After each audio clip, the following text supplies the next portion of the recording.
একশে ময়মনসিংহের গায়ে post office তরিনপুর, নীলখামের বেলায় ভাসছে শঙ্খচিল।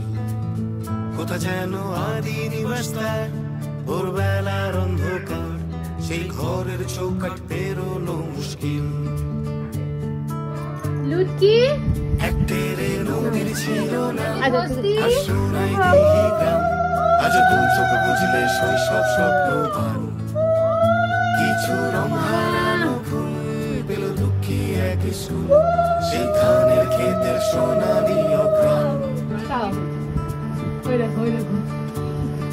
নদী তোমার পিঠে চিরই একটুখানি, ভাগ করে খাবো মাখোখানি। বাবা কোনটা নেবে না? আন্তা ভাতে মিষ্টিতে ছড়া, শুধু লুকিয়ে রেখো তুমি আমার চোখের পানি।